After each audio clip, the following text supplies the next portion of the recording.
पीले दांत वाली बहू। रंजना कभी ब्रश नहीं करती थी।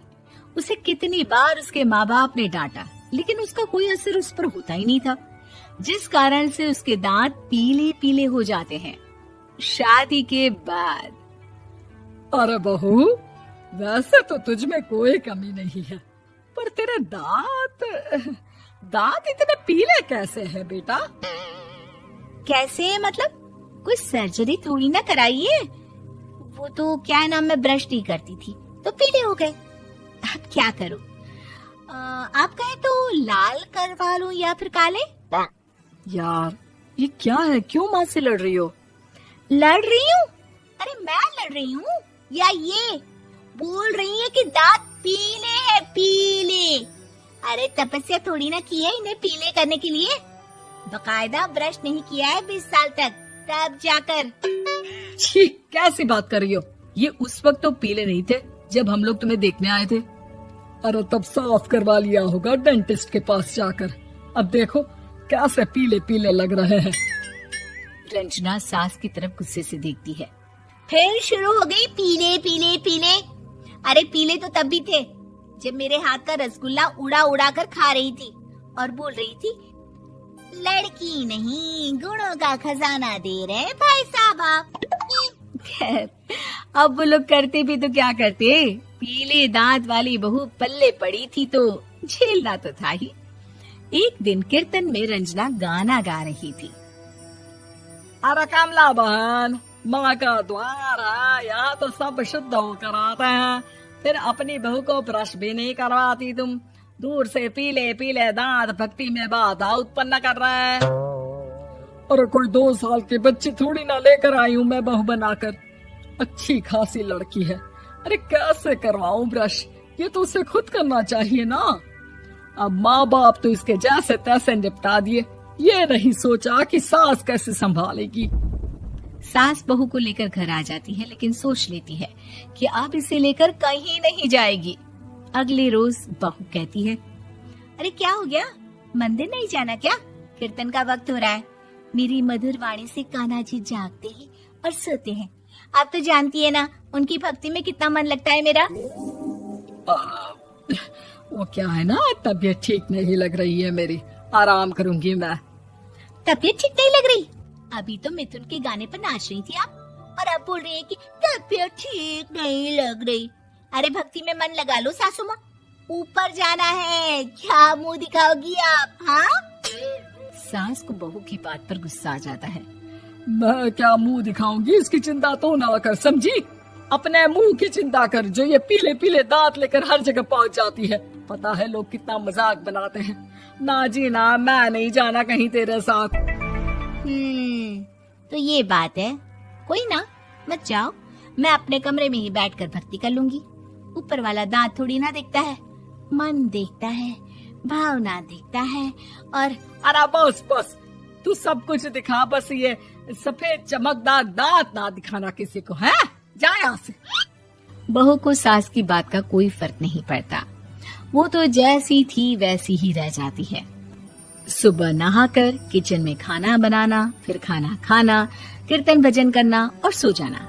एक दिन, माँ जी मैं सहेली के घर जा रही हूँ, शाम को लेट आऊंगी। हाँ हाँ तो जाना, मैंने कौन सा तेरी आरती करनी है घर पर बैठकर।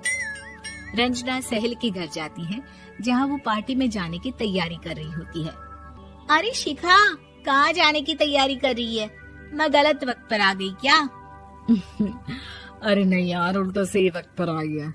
मैंने ये साड़ी और ज्वेलरी निकाली है यार, शाम को इनके ऑफिस की एक पार्टी में जाना है। बताना कैसा लग रहा है ये सब? नहीं यार, इस ड्रेस के साथ तो वो वाली ज्वेलरी अच्छी लगेगी। हाँ हाँ सही बोल रही है, मैंने ध्यान ही नहीं दिया। वैसे तो हमेशा से मस्त फैशन सेंस रखती है। तो बड़ा जाती होगी ना पति के साथ पार्टी में। रंजना कुछ नहीं बोलती, बस सोचती है कि यार काश ये बात सही हो जाती, पर मैं क्यों नहीं जाती पार्टी में? क्या इन लोगों की कोई पार्टी होती नहीं होगी?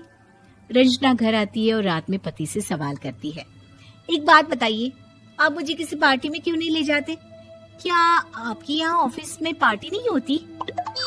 पति बेचारा क्या कहता कि दांत पीले हैं तुम्हारे इसलिए। अरे कोई पार्टी होती नहीं हम लोगों के ऑफिस में, तो कहाँ से लेकर जाऊं? और मार्केट, मॉल, कहीं वीकेंड घूमना, कहीं तो। अरे यार, सारे हफ्ते में एक छुट्टी मिलती है, तो सोचता हूँ कि आराम ही कर लूं। क्यों? रंजना मन मार के रह जाती है। पहले कभी सास के साथ मंदिर जाया करती थी, लेकिन वो भी सास ने ले जाना बंद कर दिया। घर बैठी बैठी रंजना बोर हो जाती है। तभी उसे आइडिया आता है और वो मायके जाने का सोचती है। सासू माँ, 2 दिनों के लिए मम्मी के घर जा रही हूँ। अच्छा अच्छा ठीक है, आराम से जा। और हाँ, माँ से कुछ अच्छी आदत सीख कर आना कि कैसे शरीर के हर भाग की तरह दांतों की सफाई भी जरूरी होती है, समझी? शुरू हो गई ना आप। वो लोग आपकी तरह नहीं है कि छोटी छोटी बात का बतंगड़ बना दे। उन लोगों के लिए मैं मायने रखती हूँ, ना कि मेरे पीले पीले दांत। रंजना माँ को बिना बताए उन लोगों को सरप्राइज देती है, लेकिन जैसे ही वो दरवाजे पर पहुँचती है, अंदर देखती है कि घर वाले कहीं जा रहे होते हैं।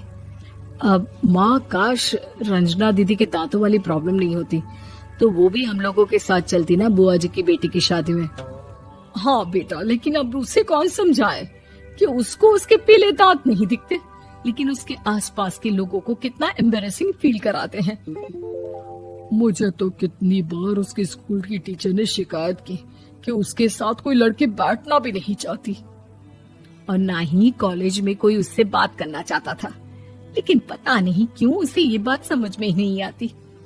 कोई कमी नहीं है उस लड़की में, बस यही कि दांत पीले हैं। वो तो भला हो जीजा जी और उनकी माँ का, जो दीदी को जैसी है वैसे ही रखा हुआ है। रंजना को अपने घर वालों की बात सुनकर बहुत दुख होता है।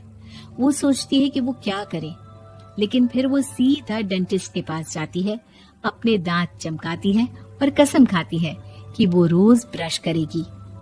अरे क्या हो गया? तुम तो 2 दिनों के लिए गई थी ना, पर कोई ना, अच्छा है, चलो आ गई तो। रंजना सास के सामने आकर खड़ी हो जाती है और पूरी स्माइल करती है, उसके चमकदार दांतों को दिखाती हुई। हैं? चले मंदिर। माँ, मुझे माफ कर दीजिए, मैंने आप लोगों को बहुत एम्बैरेसिंग फील करवाया। मैं आज से रोज ब्रश करूंगी।